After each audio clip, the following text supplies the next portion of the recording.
Hello student, success coaching classes में आपका स्वागत है। यदि आप चैनल में पहली बार आए हैं तो चैनल को सब्सक्राइब कर लें और बेल आइकन को ऑल में प्रेस कर लें ताकि आने वाले सभी वीडियो को नोटिफिकेशन टाइम पर मिल जाए।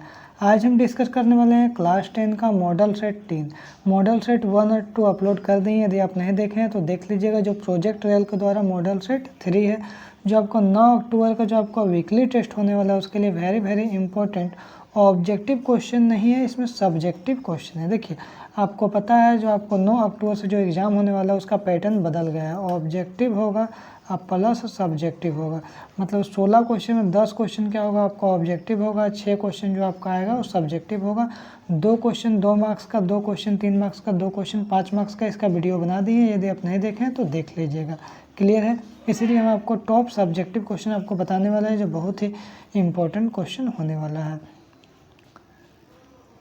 यदि आप हमारे व्हाट्सएप ग्रुप से ज्वाइन होना चाहते हैं तो ज्वाइन हो सकते हैं 7667002171।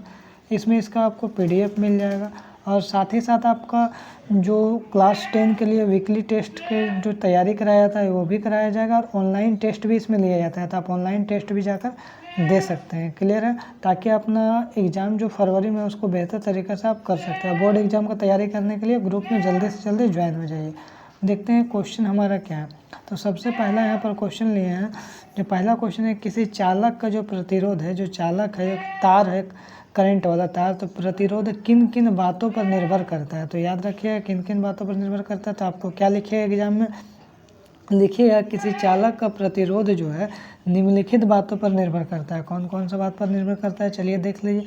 तार की लंबाई पर, देखिए तार का लंबाई कितना है, तार का लंबाई ज़्यादा है कि तार का लंबाई कम है, इस पर भी निर्भर करता है। तो तार की लंबाई यदि बढ़ाने से प्रतिरोध क्या होगा, बढ़ जाएगा, और तार की लंबाई को यदि घटाइएगा तो प्रतिरोध क्या होगा, घट जाएगा। दूसरा पॉइंट क्या बोल रहा है, तार की मोटाई पर, यदि तार मोटा हो तो प्रतिरोध क्या होगा, कम होगा, और यदि तार पतला हो तो प्रतिरोध क्या होगा, अधिक हो जाएगा। तीसरा बात यहाँ पर बोल रहा है तार के ताप पर, टेम्परेचर पर, तापमान बढ़ाने से या ताप बढ़ने से प्रतिरोध क्या होगा, बढ़ जाएगा, और ताप घटने से प्रतिरोध क्या होगा, घट जाएगा। चौथा पॉइंट यहाँ पर बोला चालक की प्रकृति पर भी निर्भर करता है। चालक की जो तार है किस प्रकृति का है, किस नेचर का, उस पर भी आपको निर्भर करता है। ये हमारा पहला क्वेश्चन है।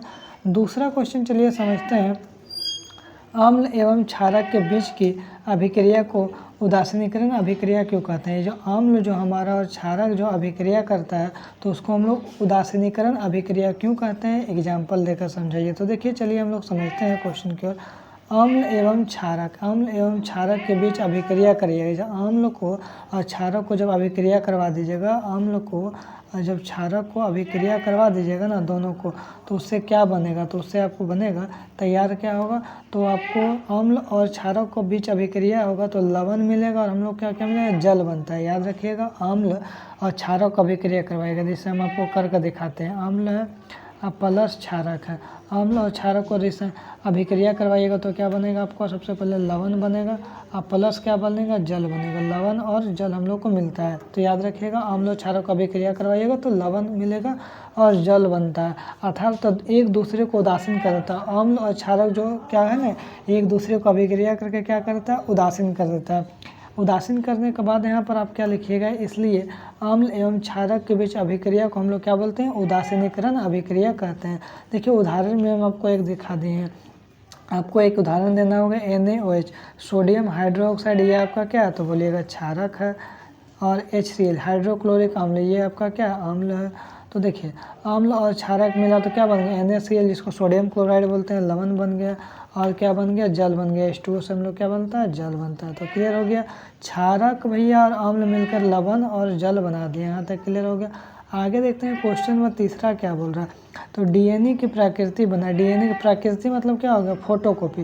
प्रकृति बना जनन के लिए, समझे जनन होने के लिए DNA का प्रतिकृति होना बहुत ही ज़रूरी है, क्योंकि देखिए जनन होगा तभी एक पीढ़ी से दूसरे पीढ़ी में रूपांतरित होगा, स्थानांतरित होगा। तो वही यहाँ पर लिखे हैं क्या, DNA के अणुओं में, DNA जो है के अणुओं में अनुवांशिक गुणों का संदेश होता है। अनुवांशिक गुणों का संदेश होता है जो जनक के संतति पीढ़ी दर पीढ़ी रूपांतरित होता है। अतः जनक की मूल घटना DNA की प्रकृति बना है। जनन का जो मेन मूल घटना होता है क्या, DNA की प्रकृति बनना है। इसलिए हम लोग लिखेंगे इसलिए प्रजनन के लिए यदि मान लीजिए एक पीढ़ी दर पीढ़ी यदि मान लीजिए किसी महिला अपने बच्चे को जन्म दे रहा है, वो अपने बच्चे को जन्म देगा, वो अपने बच्चे को जन्म देगा। प्रजनन क्षमता बढ़ाने के लिए, प्रजनन के लिए डीएनए की प्रकृति बनना बहुत ही आवश्यक है। आगे देखिए चौथा क्वेश्चन ही हमारा क्या बोल रहा है, आश्रित जल विद्युत का चालन क्यों नहीं करता है जबकि वर्षा जल विद्युत का चालन करता है। ऐसा क्वेश्चन आएगा तो आपको क्या लिखना है, आश्रित जल होता है ना, शुद्ध होता है, एकदम प्योर जल होता है, शुद्ध जल होता है, इसलिए इसमें विद्युत का चालन नहीं होता है। क्योंकि विद्युत के चालन के लिए आयनों का आवश्यकता होती है। क्या होता है, विद्युत का चालन करने के लिए आयनों का ज़रूरत होता है, आयनों का ज़रूरत होता है। जबकि कहाँ पर है, विद्युत के चालन के लिए आयनों की आवश्यकता होती है, जबकि वर्षा जल में विद्युत का चालन होता है। जबकि वर्षा जल में क्या होता है, विद्युत का चालन होता है। क्यों होता है, तो देखिए समझते हैं। क्योंकि इसमें कुछ मात्रा में अम्ल रहता है, जो वर्षा जल में होता है कुछ मात्रा में क्या होता है, अम्ल होता है, और कुछ मात्रा में अम्ल होता है।